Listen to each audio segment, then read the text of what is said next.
Virtue Ethics, MPCR 5000, written and presented by Professor Scott D. Applegate, Georgetown University. In our previous lectures, we covered the consequentialist and non-consequentialist ethical frameworks. In summary, consequentialism judges the morality of an action solely based on the consequences of that action. An action is ethical if it produces the best outcome for the most people. There are no evil actions under a consequentialist framework, only evil outcomes. Deontology or non-consequentialism judges the morality of an action based on some characteristic of the action in and of itself. The result does not matter. An action is considered moral if it aligns with the three formulations of the categorical imperative. Deontology and consequentialism are diametrically opposed to each other.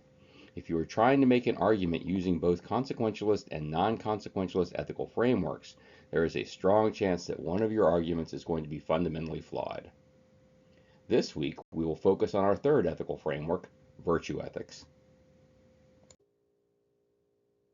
We become just by performing just actions, temperate by performing temperate actions, brave by performing brave actions. Aristotle. What are virtue ethics? Virtue ethics are one of the three major families of modern ethical theories, the others being deontology or non-consequentialism and consequentialism or utilitarianism. Virtue ethics emphasizes virtues or moral character, in contrast to the approach that emphasizes duty or rules, deontology, or the one that emphasizes consequences of actions, consequentialism. Whereas a consequentialist will define virtues as traits that yield good consequences, and deontologists will define virtues as traits possessed by those who reliably fulfill their duties, virtue ethicists will resist the attempt to define virtue in terms of some other concept that is taken to be more fundamental. Rather, virtues and vices will be foundational for virtue ethics theories, and other normative notions will be grounded in them. In other words, virtue ethicists view virtues as an end rather than a means. Origins of virtue ethics. Plato and Aristotle are considered the founding fathers of virtue ethics in the West. Aristotle was a Greek philosopher during the classical period of ancient Greece. Taught by Plato, he was the founder of the Lyceum, the Peripatetic school of philosophy, and the Aristotelian tradition. His writings cover many subjects including physics, biology, zoology, metaphysics, logic, ethics, aesthetics, poetry, theater, music, rhetoric, psychology, linguistics, economics, politics, and government. Aristotle provided a complex synthesis of various philosophies existing prior to him. Aristotle's philosophy has exerted a unique influence on almost every form of knowledge in the West, and it continues to be the subject of contemporary philosophical discussion to this day. Plato was an Athenian philosopher during the classical period of ancient Greece, founder of the Platonist school of thought and the Academy, the first institution of higher learning in the Western world. Plato has often been cited as one of the founders of modern Western religion and spirituality. Plato was the innovator of the written dialogue and dialectic forms of philosophy. Plato is also considered the founder of Western political philosophy. Plato was also mentored and taught by Socrates. Both Aristotle and Plato believed that regularly conducting right actions would ingrain in us a habit of being a right or moral person. Socrates was a classical Athenian philosopher credited as one of the founders of Western philosophy and as being the first moral philosopher in the Western ethical tradition of thought. An enigmatic figure, he made no writings and is known chiefly through the accounts of classical writers writing after his lifetime, particularly his students Plato and Xenophon. Perhaps his most important contribution to Western thought is his dialectic method of inquiry, also known as the Socratic method, which he largely applied to the examination of key moral concepts such as good and justice. To solve a problem, it would be broken down into a series of questions, the answers to which gradually distill the answer the person would seek. The development and practice of this method is one of Socrates' most enduring contributions and is a key factor earning him his mantle as father of political philosophy, ethics, and moral philosophy, and as a figurehead in all central themes in Western philosophy. The Socratic method is also considered as a defining element of the American legal system. The term Socratic paradox can also refer to a self-referential paradox originating in Socrates' utterance, "What I do not know, I do not think I know," often paraphrased as, "I know that I know nothing at all." The moral virtues, then, are produced in us neither by nature nor against nature. Nature, indeed, prepares in us the ground for their reception, but their complete formation is a product of habit. Aristotle. Origins of virtue ethics. In the Eastern philosophies, virtue ethics can separately be traced back to the teachings of Mencius and Confucius. Confucius was a Chinese philosopher and politician who lived between 551 and 479 BCE. The philosophy of Confucius, also known as Confucianism, emphasized personal and governmental morality, correctness of social relationships, justice, kindness, and sincerity. Confucius emphasized self-cultivation, emulation of moral exemplars, and the attainment of skilled judgment or wisdom rather than knowledge of rules. Confucius is traditionally credited with having authored or edited many of the classic Chinese texts, including all of the 5 classics. Confucius' principles have commonality with Chinese tradition and belief. He championed strong family loyalty, ancestor veneration, and respect of elders by their children and of husbands by their wives, recommending family as a basis for ideal government. Confucius is widely considered as one of the most important and influential individuals in human history. His teachings and philosophy have greatly impacted people around the world and remain influential today. What you do not wish for yourself, do not do to others. Confucius.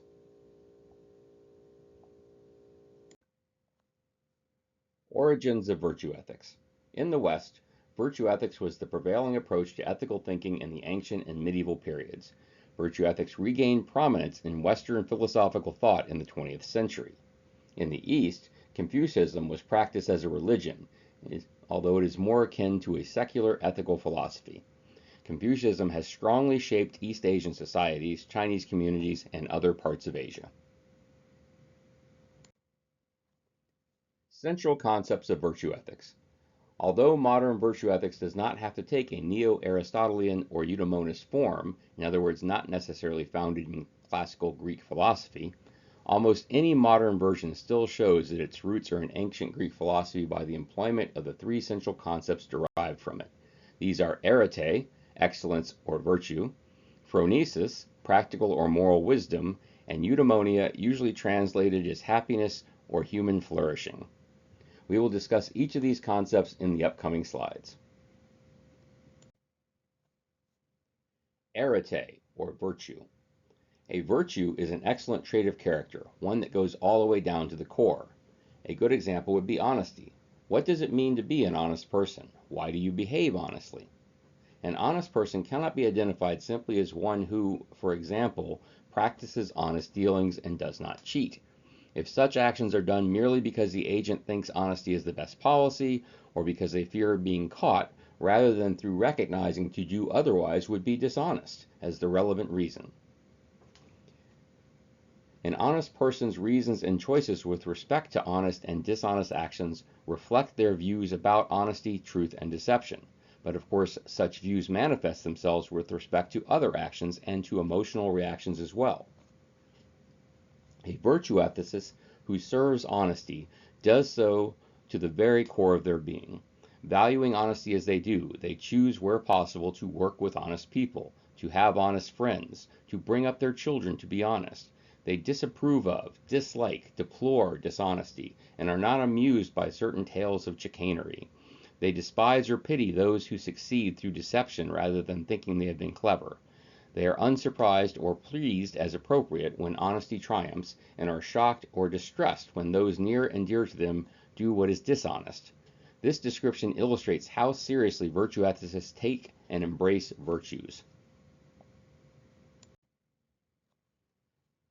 Arete, or virtue. Virtue ethicists draw a distinction between full or perfect virtue and continence or strength of will.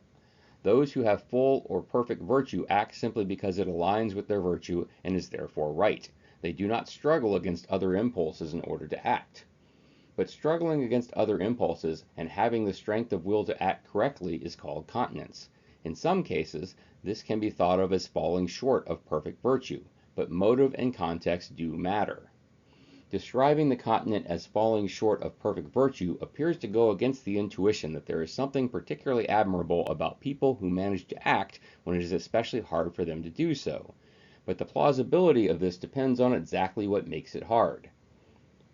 If it is circumstances in which the agent acts, say that she is very poor and hungry when someone drops a full purse, then indeed it is particularly admirable of her to restore the purse when it is hard for her to do so. But what if what makes it hard is an imperfection in her character, a temptation to keep what is not hers because she is a dishonest person at heart? Then it is not admirable.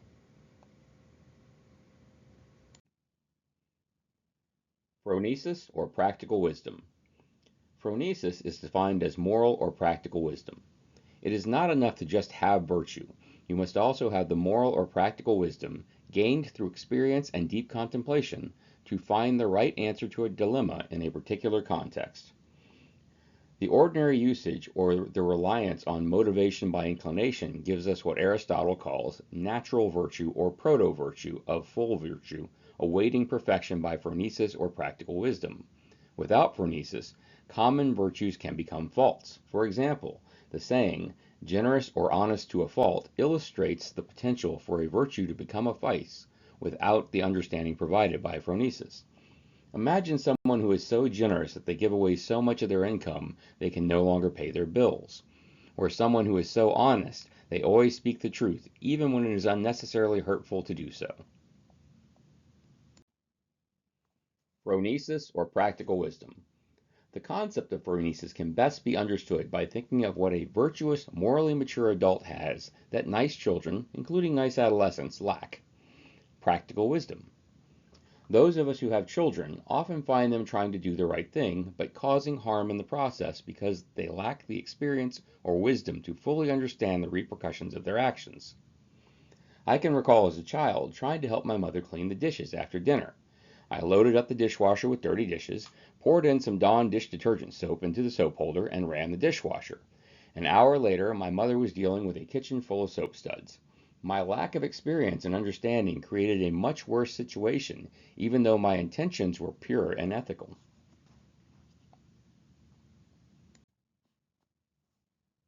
Eudaimonia. The final concept in classical virtue ethics is eudaimonia. Eudaimonia is roughly translated as happiness or human flourishing, but it is broader than just happiness. It is real or true happiness that is worth seeking or having. Eudaimonist forms of virtue ethics define virtues in terms of their relationship to eudaimonia. The idea behind eudaimonist forms of virtue ethics, in layman's terms, is that we should cultivate virtue and practical wisdom that contributes to or is a constituent of human flourishing or true happiness.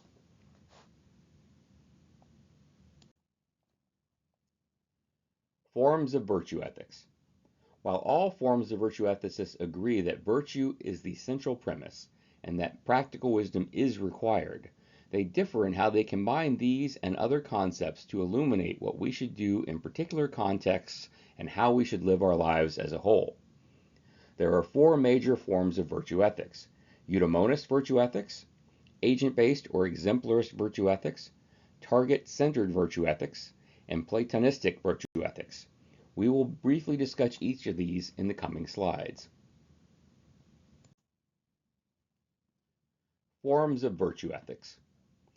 Eudaimonist virtue ethics. The distinctive feature of eudaimonist versions of virtue ethics is that they define virtues in terms of their relationship to eudaimonia. A virtue is a trait that contributes to or is a constituent of eudaimonia, and we ought to develop virtues precisely because they contribute to eudaimonia. As we have noted, eudaimonia is a morally laden form of happiness. The cultivation of physical pleasure or the acquisition of wealth might make us happy, but would not be an example of eudaimonia, as they don't generally contribute to human flourishing. Virtue ethicists claim that a human life devoted to physical pleasure or the acquisition of wealth is not eudaimon, but a wasted life. Agent-based virtue ethics. Rather than driving the normativity of virtue from the value of eudaimonia, agent-based virtue ethicists argue that other forms of normativity, including the value of eudaimonia, are traced back to and ultimately explained in terms of the motivational and dispositional qualities of the agents. Agent-based virtue ethicists might define rightness or wrongness in terms of an agent's motivation. In other words, they understand the rightness in terms of good motives and wrongness in terms of having bad or insufficiently good motives.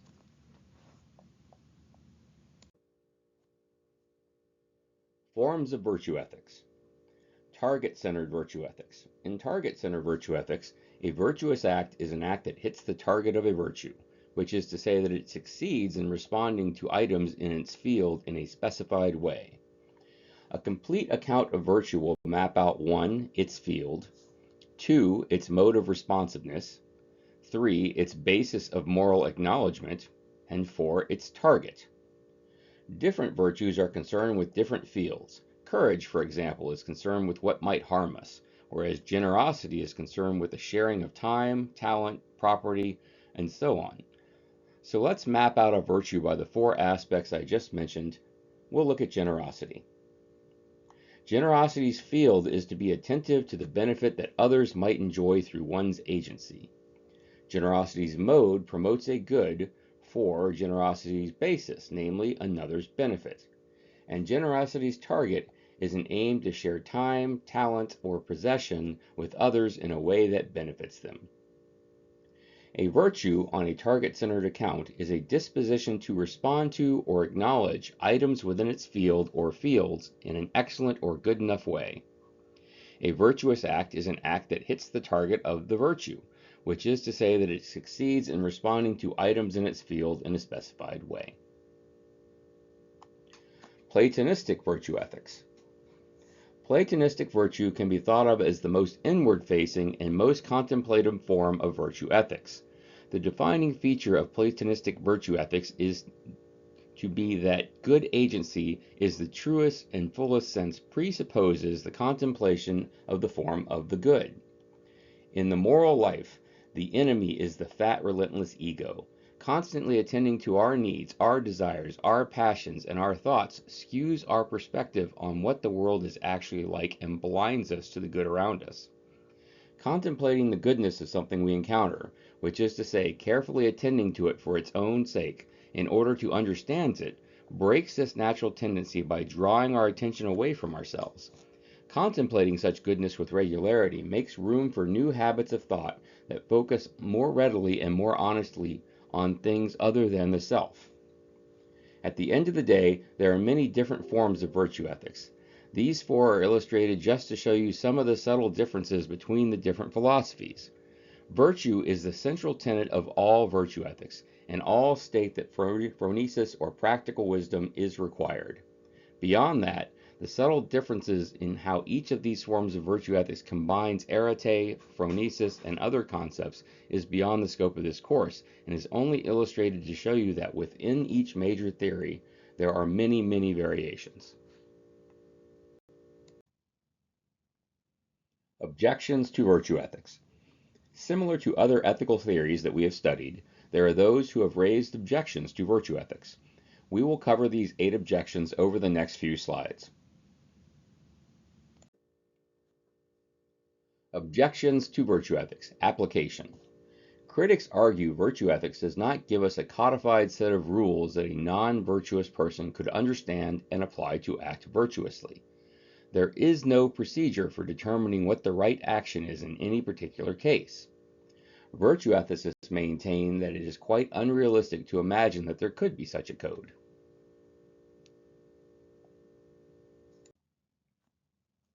Objections to virtue ethics. Adequacy.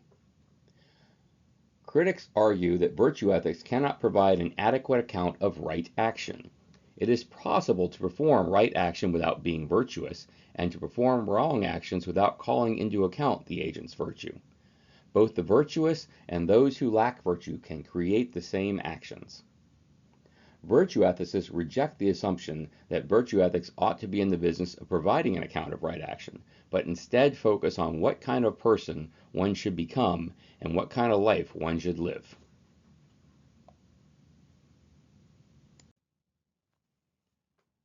Objections to virtue ethics, relativism, and conflict. Critics argue that different cultures value different virtues such that some virtuous choices will be right or wrong only in relation to a particular culture. Additionally, detractors of virtue ethics also point out that there is no method in virtue ethics to resolve a conflict or dilemma between different virtues that are applicable to the same moral decision. Virtue ethicists would note that these objections also apply to deontological ethics, so they are not unique criticisms to virtue ethics. That being said, virtue ethicists would also argue that phronesis, or practical wisdom, can assist in resolving dilemmas of conflict.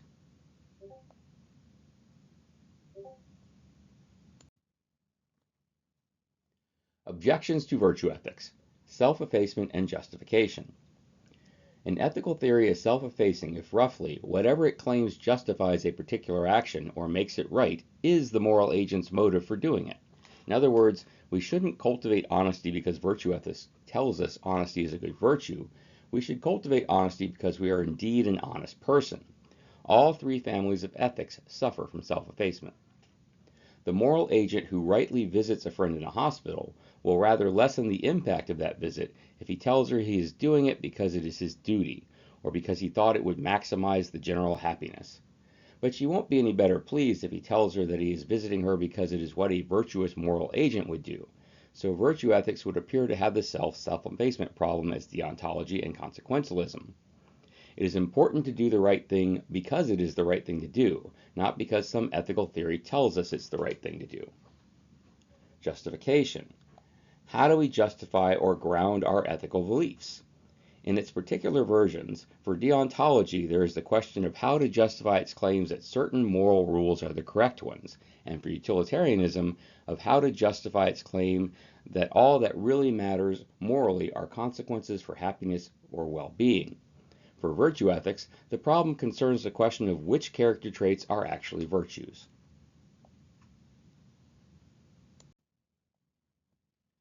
Objections to virtue ethics, egoism and situational problems. Critics argue that virtue ethics are self-rewarding or self-regarding and are therefore selfish. If the focus of my ethical framework is to cultivate moral values within myself, then I am the main beneficiary. Virtue ethicists argue that self-regarding virtues do benefit others, and that without them human flourishing or eudaimonia is not possible. So, for example, if I cultivate generosity, the target of that is some other person. If I cultivate honesty, that benefits others I have dealings with. Situational problems. Situationalist social psychology claims that there are no such thing as character traits and thereby no such thing as virtues.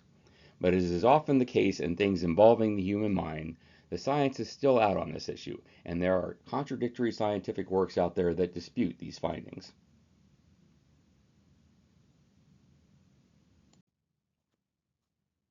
Virtue ethics in cyberspace. Virtue ethicists would argue that virtue ethics apply to cyberspace, as we do not leave our morals at the door when we sit down to work on a computer. A virtuous person will behave in a virtuous manner regardless of whether they are in the physical or virtual world. How many of us know a relatively nice person who becomes a vicious troll when they are shielded by the anonymity of the internet? Which face is a true reflection of their moral character? Virtue ethicists would argue that the trolling behavior is their true self. Unshackled from the threats of identification and retaliation, they display their real ethics for all to see. Shannon Bowler identifies 12 techno-moral virtues which she believes can serve individuals as a guide for making ethical and moral decisions about their conduct in cyberspace. She lists honesty, self-control, humility, justice, courage, empathy, care, civility, flexibility, perspective, magnanimity, and wisdom. She suggests that individuals in technological fields can practice these virtues in their daily lives. One of the inherent differences between real space and the internet and its architecture is that the internet facilitates vices like deception. There is often a great deal of disparity between how people act in the real world and how they act in cyberspace. We've all come across trolls and internet bullies, and some of us have met those same people in real life. The question becomes, which is the real reflection of that person? What actions reflect their true inner nature, their true vices and virtues? This is not a unique issue for virtue ethics, but since virtue ethics fundamentally looks at what kind of person we should be, it would seem to have more impact in terms of how an individual might act online versus in person. A virtuous person will not change their behavior simply because they are shielded by the anonymity of the internet. Summary. Virtue ethics emphasizes virtues or moral character. The right actions are those that enrich the character and lead to human flourishing. Virtue ethics originated from the teachings of Plato and Aristotle in the West and Mencius and Confucius in the East. All forms of virtue ethics focus on arete, excellence or virtue, and phronesis, practical wisdoms.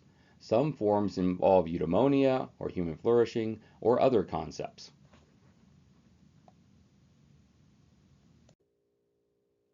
Excellence is not a gift, but a skill that takes practice. We do not act rightly because we are excellent. In fact, we achieve excellence by acting rightly. Plato. Be a free thinker and don't accept everything you hear as truth. Be critical and evaluate what you believe in. Aristotle. If you have questions about this presentation or other aspects of the course, please feel free to email me or post a question in the Ask Your Instructor discussion forum in Canvas.